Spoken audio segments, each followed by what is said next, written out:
네, 문학의 블랙리스트 얘기를 해봐야 될 것 같습니다. 특별검사가 판단하기엔 이거는 최순실의 작품이라고 보는 것 같군요. 하나 더 있습니다. 자, 이건 어떻습니까? 청와대 회의 때 청와대의 핵심 참모, 대통령 핵심 참모들이 대통령 앞에서 자기 의견을 내면 시도권을 맞는답니다. 과연 누가 저렇게 언론을 막는 것인지 지금부터 하나씩 답을 좀 풀어보겠습니다.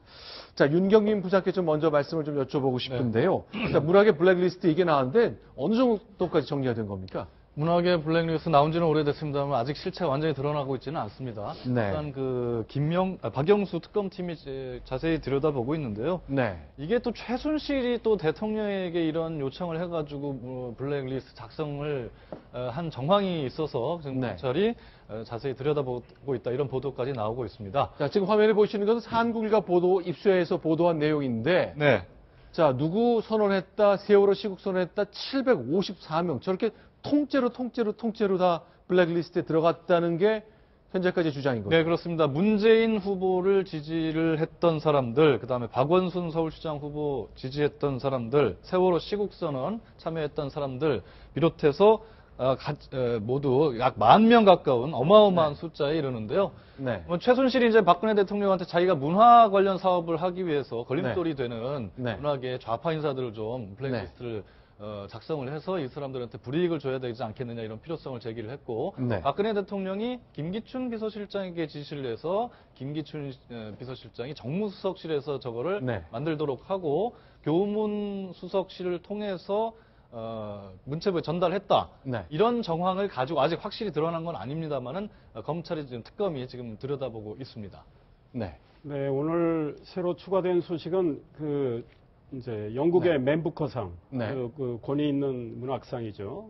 네. 수상한 채식주의자로 수상한 한강시 소설가 한강시도 네. 그 블랙리스트에 들어있다는 네. 게 나왔고, 뭐 고은 시인도 들어있다, 뭐 이런 게인데 지금 실체는 있어 보이는데 오늘 국회에서 조윤선 문체부 장관 나와서 자기는 만든 적이 없고 본 적이 없다. 그러니까 이 특검이 정말 확인해야 할 대목인데 만약에 이런 게 만들어졌다면 정말 수치스러운 일인데요. 우리의 그 정신세계를 속박하겠다는 건데 문화융성과 창조경제를 강조하는 정부에서 정말 입맛에 맞는 사람들한테만 지원하기 위해서 저런 블랙리스트를 만들었다. 정말 이해할 수 없는 일이 벌어졌는데 이거는 반드시 규명이 돼야 되겠다 이런 생각합니다. 네. 저는 아마 최순실 씨가 네. 상당히 멀리 보고 크게 보고 저 작업을 아닌가라는 의심이 듭니다. 네. 말하자면 문학계를 완전히 장악해서 스스로 문학의 대통령이 되려고 하는 그런 야심을 갖지 않았나 생각이 들어요. 근데 문학의 황태자도 있었지 않습니까? 차은택이하고. 그다음 체육회 황태자는 또 김종전 차관이 있었습니다. 네. 그러니까 결국은 황태자가 있었으면 반드시 황제가 있었을 거 아닙니까? 본인이 그걸 꿈꾸지 않았을까? 왜냐면요. 우선 10,000명이라는 숫자가 너무나 많다. 네. 그래서 완전히 별도의 명단, 그러니까 우군화를 작업을 하지 않았나.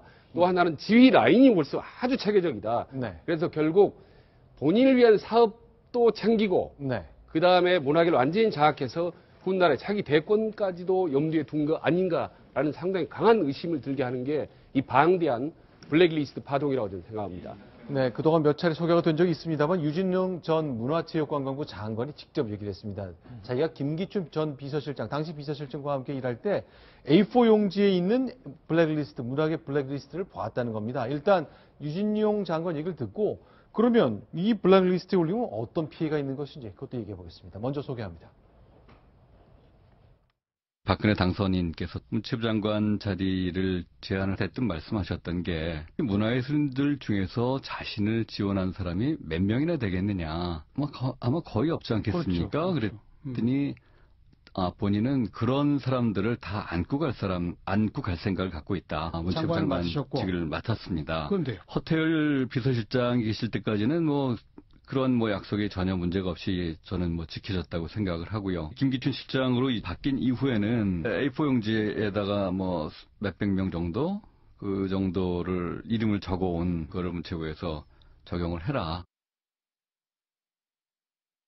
자, 그러니까 대통령이 처음에 유진룡 장관을 발탁하고 쓸 때는 나를 반대했던 그 좌파 성향의 예술인들 다 끌어안겠다 그랬지만 상황이 달라졌거든요. 적용을 해라 그랬답니다. 네. 근데 적용을 하면 어떤 일이 생기는 겁니까? 문화부에서 각종 그 영화를 만들 때도 네. 투자금을 주고 지원금을 주고 각종 그 문화단체에서 행사를 하거나 연극을 하거나 뭘 만들 때 지원금을 네. 주는 제도가 있습니다. 상당한 금액이 되는데 이런 금액들을 지원을 받을 대상을 가려서 블랙리스트에 오른 그 개인이나 단체에 대해서는 주지 마라 이러는 거죠. 그러니까 예를 들어서 박근영 작가가 개구리라는 작품을 2013년에 네. 국립극단에서 공연을 했는데 이게 박정희 전 대통령을 비하했다 이런 이제 지적이 나오면서 박근영 작가가 굉장히 우수한 작가임에도 불구하고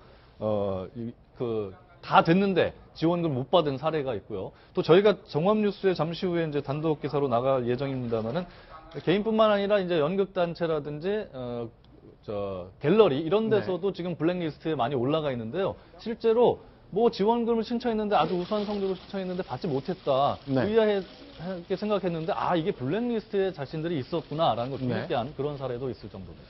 자, 그러니까 정부에서는 뭐 이 정치적 이념과는 무관하게 예술가들에게 이제 소득이 일정치 않을 수 있으니까 재정적 지원을 해왔습니다만 그게 끊기는 현상들이 좀 나타날 겁니다. 일단 처음에 유진용 장관을 발탁할 때 박근혜 대통령이 다 끌어안겠다 그랬습니다. 그러나 1년이 지나서 2014년 초에 만났을 때 그리고 그게 여름에 면직되기 직전에 대통령을 만났을 때 얘기 유진용 장관 얘기를 조금 더 들어보겠습니다. 상황이 좀 달라지는 것 같습니다. 소개합니다.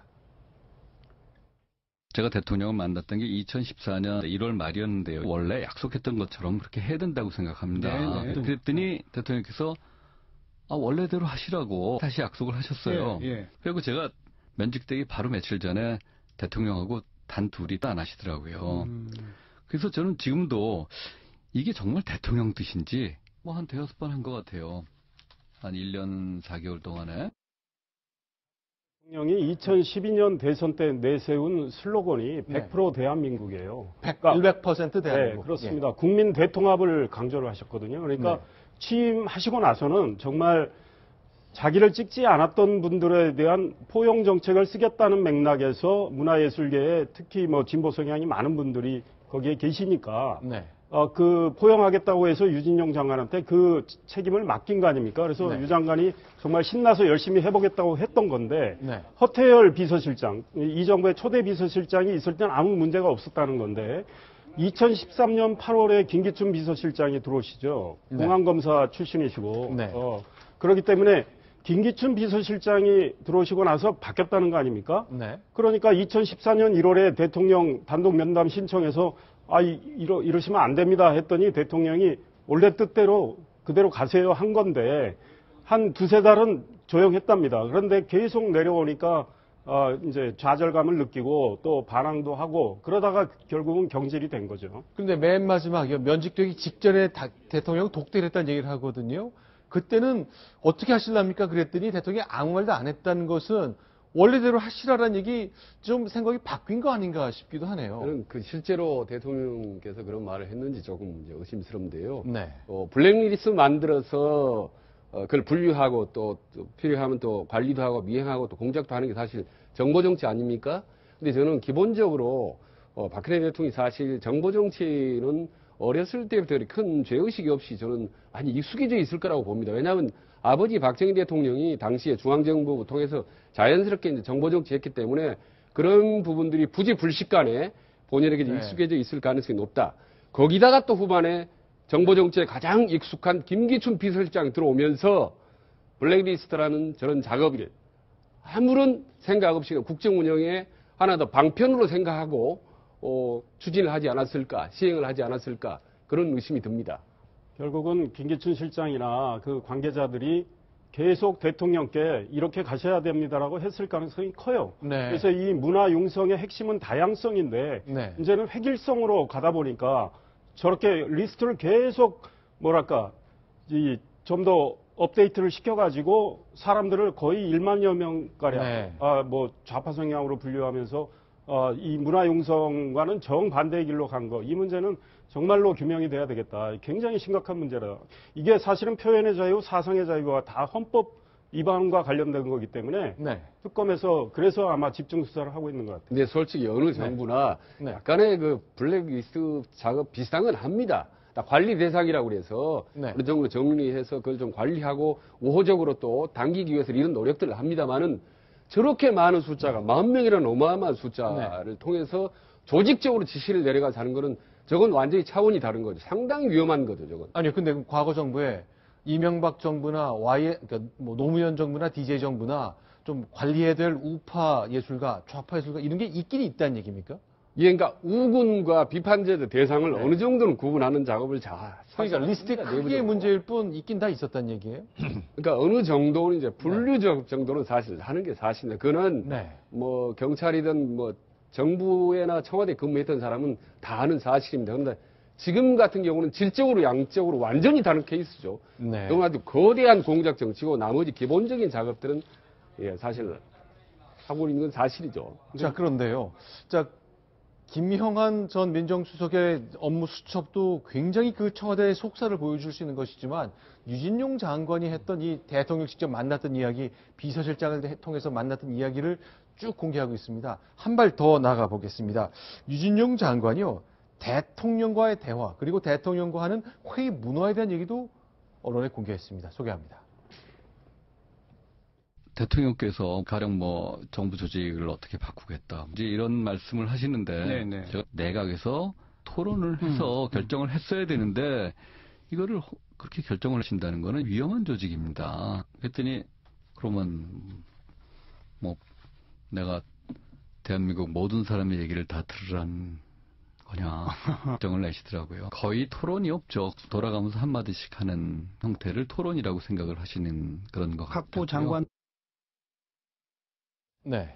뭐 박근혜 대통령이 스타일상 토론 같은 걸 즐겨하지 않는다는 거 뭐 익히 알려진 사실 아니겠습니까? 네. 대면 보고 자체도 많이 안 하시는데 네. 또 1대1로 하는 대면 보고를 꺼리는 이유들에서 뭐 여러 가지 관측들은 나오죠. 뭐 네. 어차피 뭐 생활 어떤 환경이나 특성이 있었다는 것부터 여러 가지 또 안 좋은 뭐 그런 해석까지도 있는데 1대1 대면 보고도 안 하시는 분이 그 수석 비서관들이나 아니면 국무위원들이나 어떤 현안을 놓고 참모들과 뭐 집중적으로 토론하는 그런 것도 익숙 안 하는 것은 너무 당연한 거 아니겠습니까? 근데 네. 뭐 어찌됐든 간에 뭐 유진용 장관이 저런 얘기들을 밝혔는데 저는 뭐 유진용 장관의 저런 언급들이 대부분 뭐 사실일 가능성이 높다고 봅니다. 현재까지 드러난 어떤 다른 사안들과 비추어 봤을 때요.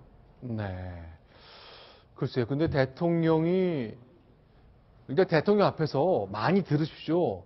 생각이 다른 사람도 함께 하십시오. 이렇게 하면 듣기 싫으니까 결국 이렇게 물러나게 되는 거군요. 대통령이 역정을 냈다는 얘기를 하는데, 아니, 제가 좀 소개할게요. 그렇죠. 아니, 그럼 내가 대한민국의 모든 사람의 얘기를 다 들으라는 거냐라고 반문을 했다는 거예요. 기본적으로 이제 토론을 좋아하지 않는 거죠. 그리고 토론의 핵심은 반대 의견인데 일단 반대 의견을 상대가 제시했을 경우 그걸 다시 재반박하면서 토론을 할 만한 그런 또 경험이 별로 없었던 대통령 거죠. 잘 안 되는 거고 네. 그리고 반대 의견 자체를 하극상 내지는 대통령 본인에 대한 어떤 저항으로 보기 때문에 네. 토론 문화가 사실 이 정부에서는 가장 좀 잘 이루어지지 않고 있죠. 그게 이제 불통 아니겠습니까? 네. 자, 이건 어떻습니까? 조금 더 해보겠습니다. 청와대 수석비서관 회의라면 대통령이 늘 곁에 두고 있는 참모들이잖아요. 매주 월요일 날 대통령 주재 수석비서관 회의가 열립니다. 그때 토론 문화, 그리고 과연 김기춘 비서실장이 얼마나 수석비서관들의 군기를 잡는지 그 장면도 내부 고발이 이어졌습니다. 네, 그 유진용 비서실장의 얘기를 조금 더 들어보겠습니다. 제가 수석들한테 들은 얘기는 김기춘 실장이 오고 나서 수석회의에서 수석들이 얘기하는 걸 금지시켰습니다. 받아 적으라는 얘기죠. 예. 특히 대통령이 주재하는 회의에서는 수석들은 말 한마디 했다가는 김기춘 실장한테 끌려가고 아무튼 치동을 당했다는 얘기를 많이 들었고 이제 김영한 전 정무수석이 네. 남긴 업무 일지에 보면 장자 써 있고요. 그렇죠. 메모가 쫙 돼 있지 않습니까? 그런 네. 것들이 대부분 김기춘 실장의 지시사항을 받아 적은 것으로 언론이 해석해 온 게 그걸 네. 이제 뒷받침하는 걸 유준현 전 장관이 말씀을 하신 거거든요. 그동안 김기춘 실장은요, 이런 거죠. 문화예술계의 좌파 주동 책동에 투쟁적으로 대응하라. 이게 네. 내가 지시한 건지, 김영한 수석이 자기 의견을 적은지, 그럼 내가 어떻게 책임지란 말이냐 그랬는데, 유준영 전 장관의 말에 따르면 김기춘 실장은 다른 사람들 얘기 못하게 하고 자기 얘기만 쭉 했다는 거니까 네. 그게 지시사항일 가능성이 매우 크다는 걸 반증하는 거 아니겠습니까? 자, 이제 이렇게 얘기했거든요. 우리의 청와대 수석회의는 일방적으로 실장이 지시하는 것이 아니라 여러 가지 현안에 대해서 소통하는 자리다. 그러니까 뭐 자기 생각을 쓴 경우도 있다고 했습니다만 사실이 아닐 가능성이 좀 더 높아졌다고 봐야 그 돼요. 얘기 이제 청문회에서 나온 얘기 아니겠습니까? 네. 김기춘 실장이 뭐 야당 의원의 질의에 대해서 야 그거는 소통하는 자리인데 내가 지시하는 걸 받아 적는 게 아니라 소통하는 자리니까 김영환 전 수석이 이걸 다 본인의 생각을 쓴 것 수도 있지 않겠니? 라고 얘기를 합니다. 저희는 그 수석비서관 회의에 있지 않았거나 진실은 모릅니다. 김영환 전 수석은 돌아가셨기 때문에 이걸 밝히기 위해서는 당시에 대통령 비서실에 근무했던 수석들 다 불러다가 당신도 자기 생각 얘기한 적 있습니까? 네. 받아줄게 했으니까 다 물어봐야 되지 않겠습니까? 네. 그런데 뭐 그러기 전까지 우리가 한번 추정을 해보면 모든 조직에도 네. 마찬가지죠. 조직 문화는 리더가 만듭니다. 그렇지 네. 않습니까? 아니 네. 사장님이 소통을 싫어하고 토론을 싫어하는데 밑에 직원이 부장이 가서 사장님 토론합시다 할 수 있겠습니까? 네. 못하거든요. 청와대 마찬가지죠. 대통령 대면보가 안 좋아하시고 토론 안 좋아하시는 거 세상에 다 압니다. 그런 대통령 바로 밑에 있는 청와대 2인자였던 김기춘 실장이 소통을 하면서 수석 비서관들은 야 당신 의견 얘기해봐. 아, 그래 그건 당신 의견이 맞네. 이렇게 원활하게 진행됐을까?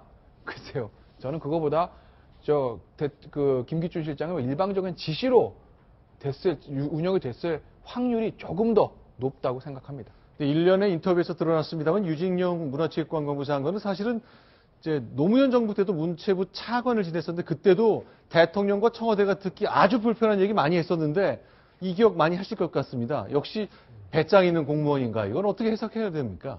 아마 이제 문화체육부가 사실은 그 입김이 제일 많이 들어오는 아마 행정부처 중에 하나일 거예요. 게다가 산하기관은 굉장히 많고 또 네. 문화예술계에 대한 어떤 장악력도 행사할 수 있고 네. 국민들에 대해서 많은 홍보를 또 문체부를 통해서 할 수 있고 하니까 네. 뭐 위에서 외압 같은 게 상당히 많이 들어오는 것 같은데 네. 유진용 장관은 이제 문체부에서 잔뼈가 이제 굵으신 분인데 네. 저분이 쭉 뭐 사무관부터 해오면서 그 많은 나름대로 공무원으로서 이 퍼블릭 서비스 아니겠습니까? 이거를 지키려고 했던 것 같아요. 그러다 보니까 노무현 정부 때 청와대에서 또 아리랑 TV 뭐 사장 등 어떤 인사를 낙하산으로 하려는 걸 아마 거절하다 보니까 지금 문재인 전 대표의 핵심입니다. 뭐 거기도 문고리 3인방 있다는 거 아닙니까? 삼철. 네. 그 중에 한 분이 배 째드리겠다고 전해달라 이런 이야기까지 했다는 건데 그것도 이미 널리 알려진 건데 일종의 유진용 장관은 뭐 차관 때도 그러고 장관 때도 결국은 네. 외국에 나갔다가 본인이 면직 통보를 받았는데 그렇죠. 참 많은 고난을 겪고 있는 거죠. 네. 저도 이제 청와대에 근무할 때 문화관광부를 담당을 했었거든요. 네. 근데 보면 좀 다른 부처에 비해서 민원이 좀 많은 건 사실입니다. 네. 더구나 이제 갈수록 우리나라 문화 강국이 되면서 문화 쪽 관련된 이제 사업이나 이런 것도 상당히 많고 그리고 또 다른 부처에 비해서 문화부 공무원들이요. 네. 좀 유합니다. 좀 부드러운 편이에요. 아, 부드럽다. 예, 예. 업무 자체가 그런지 몰라서 그래서 네. 심지어는 상당히 좀 만만하게 보는 경향이 있습니다. 아, 바깥에서 문화 네, 밖에서. 담당 그리고 공무원들. 권력자들이 특히 네. 그래서 문화장관이나 차관을 임명할 때 다른 부처와는 달리 네. 좀 쉽게 임명하고 네. 또 쉽게 받아들이고 하는 문화가 좀 형성이 돼 있어요. 그러니까 상당히 잘못된 거죠. 네. 문화부는 누구를 내보내도 장차관을 내보낼 수 있다. 네. 그리고 누구도 지금 바꿔치기 했지 않습니까? 그리고 내쫓았지 않습니까? 공무원들. 그래도 별 말씀 없이 쫓아나가고 말이죠. 네. 이런 잘못된 좀 생각을 문광부에 대해서 좀 갖고 있는 것 같다. 네. 심지어 그런 잘못된 생각을 최순실 씨도 했던 거죠. 심하게 자기 갖고 전문성이 없기 때문에 문화와 체육 분야에 대해서는 내가 이리저리 하면 다 말아먹을 수 있다는 느낌을 가졌던 거 아닌가 싶은데 그러나 이렇게 저희가 쭉 소개해드린 특히 유진용 장관이 내부에서 봤던 블랙리스트 얘기를 했습니다만 오늘 조윤선 장관은 결단코 아니라고 부인을 했습니다. 오히려 특검이 좀 밝혀달라고 얘기했는데요. 그 장면 오늘 국회 상황 소개해드리겠습니다. 제가 문체부에 와서 그 블랙리스트를 본 적도 없고 또 지금까지는 사실 확인에 어려움이 있었던 게 사실입니다. 제가 들고 있는 이거는 제가 언론사에서 받은 건데요. 이거는 함부로 누군가가 만들 수가 없어요. 이거는 문체부에서 만들지 않고서는 도저히 설명이 안 되는 문건입니다. 자, 이래도 있습니까? 없습니까? 의원님, 지금 의원님이 보여주신 그 문서는 제가 본 적도 없고 아는 바가 없는 문서입니다. 사실관계는 특검에서 밝혀지리라고 저는 믿고 있습니다. 저는 다시 한번 말씀드리지만 블랙리스트를 작성하라고 지시한 적도 없고 지금까지 블랙리스트를 본 적도 없습니다. 근데 지금 네. 일단 그 조윤선 장관은 당시에 그러니까 네. 유진용 장관이 밝히기를 김기춘 실장의 지시에 의해서 정무수석실에서 만들어졌고 네. 교육문화수석실을 거쳐서 문체부로 내려왔다 이렇게 얘기를 했거든요. 그렇죠. 그 당시에 정무수석이 조윤선 현 장관입니다. 네. 그러니까 정무수석실에서 만들어졌기 때문에 조윤선 현 장관이 모를 리가 없다라는 식으로 생각할 수 있는데 본인은 본 적도 없고 네. 개입한 적도 없고 만들라고 지시한 적도 없다. 네. 이렇게 부인을 하고 있습니다. 완전히 부인을 하고 있기 때문에 이건 특검에서 밝혀낼 건데 음. 압수수색을 했죠. 그다음에 이제 네. 본인 소환 조사까지 해서 밝혀내게 될 것 같습니다. 지금 유진년 장관에 따르면 네. 벌써 2013년부터 김기춘 실장 취임한 다음에 네. 그때부터 이루어지고 있었는데 네. 지금 오늘 저 특검에서 신동철 전 국민소통 비서관, 정관주 비서관 전임입니다. 네. 지금 소환해서 수사 중인데 네. 유진용 전 장관에 따르면 이미 조윤선 전 정무수석 전임, 네. 그러니까 박준우 수석인가요? 아니면 아니죠. 이정현 수석. 이정현 이제 전 새누리당 네. 대표가 수석할 때도 왔다는 네. 거 아니에요. 몇백 네. 명이 처음에 왔다는 거 아닙니까? 그래서 네. 문체부의 모든 관계자들은 그걸 알고 있다라는 거죠. 그 경로를. 네. 그런데 그 이후에 계속 추가가 되면서 만여 명에 이르렀다는 건데, 네. 그래서 지금 관계자들을 전부 조사를 하고 있는 거예요. 그런데 오늘 문체부가 공무원들 전부 국회에 나가 계셨는데 네. 그분들은 다 모른다고 지금 이야기를 하고 있어요. 그러나 문체부에 근무했던 분들은 네. 많은 언론이나 이런 걸 통해서 다 그런 일이 있었다고 지금 이야기를 하고 있어서 네. 이거는 뭐 특검이 규명해야 되겠지만 실체는 없다고 주장할 수는 없을 것 같아요. 네. 저는 이제 이 대목에서 조윤선 장관에 대해서 꼭 한번 얘기하고 싶은 게요. 네. 박근혜 정부에서 어떻게 보면 제일 잘 나갔던 사람 중에 한 명입니다. 네. 역으로 얘기하면 박근혜 대통령이 제일 믿고 신뢰했던 사람 중에 한 사람이죠. 네. 대변인만 3번 했는데요. 네. 다 박근혜 대통령 관련된 대변했습니다. 당선자 시절에도 역시 대변인했고 비례대표 했지 않습니까? 18대 의원. 네. 그다음에 여성가족부 장관 했습니다. 네. 그리고 바로 상상을 깨고 최초로 여성 정무장관을 했죠. 정무 그리고 여기서 끝날 줄 알았는데 또 문화체육관광부 장관까지 간 사람이거든요. 그러니까 아마 박근혜 대통령과 가장 중요한 핵심적인 정보도 많이 알고 아주 중요한 일도 핵심적인 일도 아마 수행했을 가능성이 저는 높다고 봅니다. 대선 때도 거의 수행할 때 보면 대통령 옆에서 제일 근거리에서 가깝게 대화도 많이 하고 가장 많이 웃고 가장 편안하게 대했던 사람이 이제 조윤선 장관이라는 것은 다 정치권, 여기가 정치권에서는 전부 알려진 사실입니다. 자, 이제 조윤선 장관 오늘도 이제 국회 출석하면서 많은 집중력이 포괄 받았습니다. 그런데 오늘 새롭게 나온 것이 하나 있다면 조윤선 장관이 최순실을 알았다. 그리고 재벌 회장 사모님들을 다 소개했다고 말했습니다. 그게 바로 이혜훈 의원인데 사실은 서초갑구에서 경쟁했던 경쟁자거든요. 오늘 조윤선 장관이 아주 세게 받아쳤습니다. 이 두 사람의 이야기를 묶어봤습니다.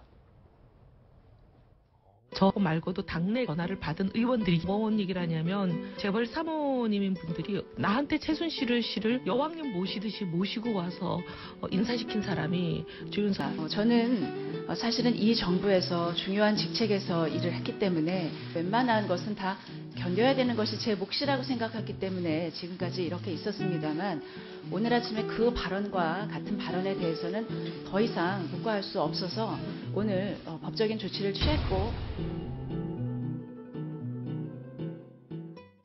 굉장히 단호한 어조네요. 뭐 이제 그 조윤선 장관과 최순실 씨의 관계에 대해서 어떤 의혹을 제기하는 의원이 지금 두 번째입니다. 지금 네. 새누리당의 뭐 이제 남자 의원 한 분도 지난번에 아니 그 마사지샵 같은 데 다니지 않았어? 근무 시간에 네, 근무 시간 간 현직 거 아니에요? 정무수석이 예. 마사지샵 최순실 씨가 같은 마사지샵에 다닌 거로 내가 들었는데 감찰관실에 있는 직원한테 들었습니다. 그랬더니 조윤선 장관이 그럼 대대해 오십시오. 그럼 대지신문 하겠습니다. 이렇게 얘기를 했습니다. 네. 그게 이제 1차전이고요. 네. 이거는 이제 2차전에 생긴 거죠. 이혜원 의원과의 문제가 생긴 건데 근데 그 1차전에 의혹을 제기했던 남자 의원을 조윤선 장관이 고소했다는 얘기는 아직 들리진 않는데 네. 오늘 이혜원 의원에 대한 것은 바로 즉각적인 법적인 조치를 들어갔다는 걸 보니 이미 지난번 경선 때 앙금이 아직 남아있는 거 아닌가라는 생각도 들고요. 근데 어찌됐든 간에 뭐 법적인 수사를 통해서 밝혀지겠지만 네. 이혜원 의원도 이제 아마 이 부분에 대해서 본인도 어느 정도 근거가 있으니까 하지 뭐 그냥 아무거나 막 던지진 않지 않았습니까? 다만 수사를 통해서 밝혀진 일이지만 이게 이제 사실은 너무나 민감한 문제이기 때문에 누구로부터 어떤 제보를 받았는지는 조금 구체적으로 근거를 밝히시는 게 어떤 더 파장을 막을 수 있지 않을까 이런 생각 드네요. 네. 예, 워낙에 이제 새누리당 전신 한나라당 때부터 네. 우리 이해운 의원, 조윤선 장관, 또 나경원 의원, 요 네. 예, 새 여성 의원들이 미묘했습니다. 그리고 또 저 두 분은 경선 때 네. 불과 12표인가 13표 차이로 이해운 의원이 경선에서 이겼는데 네. 뭐 여러 가지 뭐 그런 백그라운드가 있는데 이해운 의원이 어느 정도 수준의 제보를 받아서 네. 했는지는 모르지만 지금 뭐 국회에서 면책 특권을 받는 자리도 아니고 네. 한 뭐 라디오 인터뷰에서 그래서. 밝힐 정도라면 네. 이해운 의원도 굉장히 치밀한 분인데 나름대로 해도 뭐 무방하겠다라는 판단이 들었으니까 했을 것 같은데요. 네. 그러나 뭐 조윤선 장관 입장에서는 뭐 정말 본인의 명예와 관련된 문제이기 때문에 가만히 있을 수는 없었다고 판단해서 오늘 즉각적으로 이제 법적 조치를 들어갔기 때문에 결국은 저 문제는 네. 뭐 어느 정도 나중에 진위가 가려질 것 같아요. 근데 좀 지켜봐야 될 것 같아요.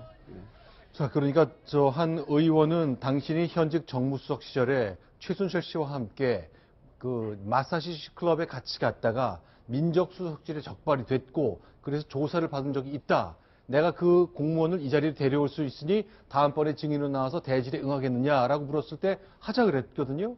일단 그 의원이 후속 조치는 아직 안 하고 있습니다. 저는 그거 반드시 해야 된다고 생각하는 쪽이고 오늘도 이제 라디오 인터뷰니까 면책특권 없이 한 얘기니까 결국 검찰이 또 가리게 되는 상황까지 가버렸군요. 글쎄요, 조윤선 장관이 현직 네. 장관이 진짜 순환 시대가 온 것 같은데 보면 마사지에다가 말이야 최순실과 관계에다가 집무실이 또 압수수색 당했지 않습니까? 네. 그리고 곧 또 특검에서 소환 조사될 가능성이 높다고 하는데 저런 상태에서 현 장관 업무를 제대로 수행할 수 있을지 상당히 좀 걱정되는 상황인 것 같습니다. 네.